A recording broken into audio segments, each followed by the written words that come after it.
अगर आपके पास एक वीआई का सिम है या फिर अगर आपके पास एक जियो का सिम है, इन दोनों सिम के लिए मैं आपके सामने एक नया एपीएन लेकर आया हूं, जिसको यूज़ करने के बाद में आप लोग 5G की स्पीड बहुत ही बेहतरीन से इस्तेमाल कर पाओगे। अभी तक होता है दोस्तों कि ऐसा कि अगर आप लोगों ने 5G का नेट डलवाया हुआ है, उसके बावजूद आपको 5G की स्पीड नहीं मिल पा रही होगी। आप लोग सोच रहे होंगे कि यार मेरा पैसा बर्बाद हो गया। तो मैं आपको जो बताने वाला हूँ एपीएन सेटिंग, ये काफ़ी ज़्यादा यूज़फुल है, इसको आप लोग ज़रूर ट्राई करना। चलिए यहाँ पर मैं एपीएन सेटिंग बनाने से पहले सबसे पहले यहाँ पर मैं स्पीड टेस्ट कर लेता हूँ कि मुझे अभी कितनी स्पीड आ रही है यहाँ पर इंटरनेट की। यहाँ पर गो पे क्लिक करता हूँ। अब जो भी स्पीड आएगी उसके बाद में हम लोग यहाँ पर देख लेंगे। उसके बाद में मैं चलूँगा एपीएन सेटिंग बनाऊँगा, ठीक है, सेटिंग में जाकर और उसको अप्लाई कर दूँगा। और अप्लाई करने के बाद मैं फिर आऊँगा यहाँ पर, मैं टेस्ट करूँगा कि क्या मेरी कोई स्पीड बढ़ी। अभी देख सकते हो कि आप मुझे कितनी आ रही है, 1 MBPS आ रही है, 2 MBPS आ रही है, मतलब बहुत ही कम आ रहा है। इतना ही कम में कहाँ चल पाएगा नेट भाई, तो मतलब ये तो बहुत ही कम है, ठीक है। और जहाँ तक बात करूँ अपलोडिंग स्पीड की, तो वो भी मतलब 4-5 MBPS, 7 MBPS, 8, 12, ठीक है। यहाँ पर देखिए 12-13 MBPS आ रहा है, ठीक है। चलिए अपलोडिंग स्पीड तो अपने हिसाब से ठीक ही ठाक है, बट फिर भी अगर देखा जाए तो हम लोगों को डाउनलोडिंग स्पीड बहुत ज़्यादा चाहिए, बट यहाँ पर नहीं मिल पा रहा है। तो बैक आता हूँ मैं, और बैक आने के बाद में जाता हूँ मैं यहाँ पर सेटिंग पर। अब सेटिंग में जाने के बाद मैं जाऊँगा कनेक्शन पर, फिर मैं जाऊँगा यहाँ पर मोबाइल नेटवर्क पर, और यहाँ पर मैं जाऊँगा एक्सेस पॉइंट नेम पर। अब यहाँ पर जाने के बाद में यहाँ पर आपको नया फॉर्म ओपन कर लेना है, नया एपीएन सेटिंग बनाने के लिए। आपको ऑप्शन दिखा देगा नेम का, तो आपको नेम पे जाना होगा। और नेम पे जाने के बाद में आपको यहाँ पर लिख देना है FALCON, देखिए फैलकॉन लिखना है। और उसके बाद में आपको लिख देना है स्पीड, फिर एक स्पेस देना है, और उसके बाद में लिख देना है आपको 5G।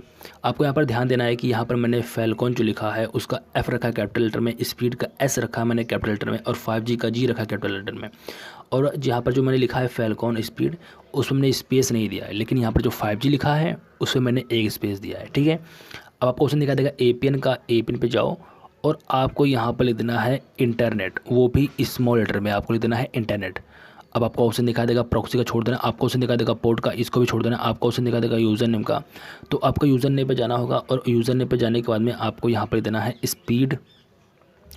स्पीड लिखने के बाद में आपको लिख देना है किंग, और लास्ट में आपको 5G भी लगा देना है। अब आपको यहाँ पर ध्यान देना है कि मैंने जो लिखा है स्पीड किंग, उस पर मैंने एस रखा है कैपिटल में, और किंग का के भी रखा है कैपिटल में, और 5G का जी भी मैंने रखा है कैपिटल लेटर में। तो आपको सेम ऐसे लिखना है। अब आपको ऑप्शन दिखा देगा पासवर्ड का, छोड़ देना। आपको ऑप्शन दिखा देगा सर्वर का, यहाँ पर आपको जाना होगा। और सर्वर पर जाने के बाद में आपको यहाँ पर लिख देना है FAST फास्ट, ठीक है। फास्ट लिखने के बाद में आपको यहाँ पर CORE लिख देना है, फास्ट कोर डॉट लिख देना है, फिर नेट लिख देना है, यानी कि फास्ट कोर डॉट नेट कर देना ओके। अब आपको ऑप्शन दिखा देगा MSC का, छोड़ देना। आपको ऑप्शन दिखा देगा मल्टीमीडिया मैसेज प्रॉक्सी का, मल्टीमीडिया मैसेज पोर्ट का, MCC का, MNC का। तो इन सारे ऑप्शन को आपको छोड़ देना है, इसको बिल्कुल भी आपको टच नहीं करना है। आपको जाना है सीधे ऑथेंटिकेशन टाइप में, यहाँ पर जाओगे और यहाँ पर जाने के बाद में आपको यहाँ पर CHAP का ऑप्शन दिखाई देगा, इसको आपको चूज़ कर लेना होगा। अब आपको ऑप्शन दिखा देगा एपीएन टाइप का, छोड़ देना है। आपको ऑप्शन दिखा देगा एपीएन प्रोटोकॉल का, तो यहाँ पर जाओ और यहाँ पर आपको पहला वाला ऑप्शन IPv4 सेलेक्ट कर लेना है।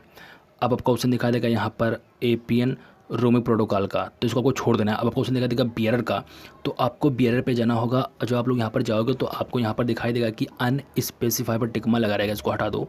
और आपको यहाँ पर बारी बारी करके सभी बियरर्स पर टिक मार्क लगा देना है, किसी भी बियरर्स को आपको यहाँ पर छोड़ना नहीं है, ठीक है। सही पर आपको टिक मार्क लगा देना है, कर देना ओके। अब आपको ऑप्शन दिखा देगा mobile virtual network operator type, तो बहुत सारे फॉर्म में लिखा है MEVNO टाइप, इसको भी आपको छोड़ देना है, इसको टच नहीं करना है। आपका जो एपीएन सेटिंग है ये हो चुका है तैयार, इसे कर लीजिएगा सेव।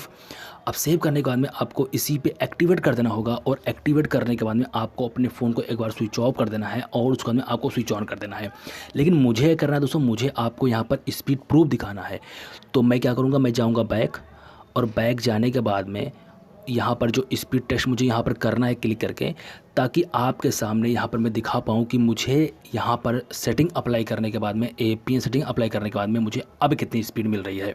तो यहाँ पर मैं क्लिक करता हूँ, और क्लिक करने के बाद मैं यहाँ पर टेस्ट करता हूँ कि मुझे अब कितनी स्पीड मिल रही है। तो पहले जो स्पीड आ रही थी वो कितनी आ रही थी, पहले स्पीड आ रही थी लगभग 2-3 MBPS, लेकिन अब जो स्पीड आ रही है वो काफ़ी ज़्यादा आ रहा है, 20-24 MBPS के आसपास स्पीड आ रही है, 25 आ गया। तो मेरे हिसाब से ये काफ़ी बेटर स्पीड है दोस्तों की। 26 आ गया यार, 27 आ जाएगा मुझे लग रहा है। तो ये काफ़ी बेटर स्पीड है, आप लोग को ये ट्राई जरूर करना चाहिए। और 30, 35, 37, 36 इतनी ज़्यादा स्पीड तो मतलब अपलोडिंग वाली आ रही है। तो ये भी काफ़ी बेटर है। मुझे लगता है कि आप लोग को ये वाला एआई पे सेटिंग जरूर ट्राई करना चाहिए। अगर आप लोगों को वीडियो पसंद, वीडियो को लाइक कर देना, चैनल को सब्सक्राइब करना मत भूलना। मिलता हूँ मैं आपको इस तरह की वीडियो के साथ।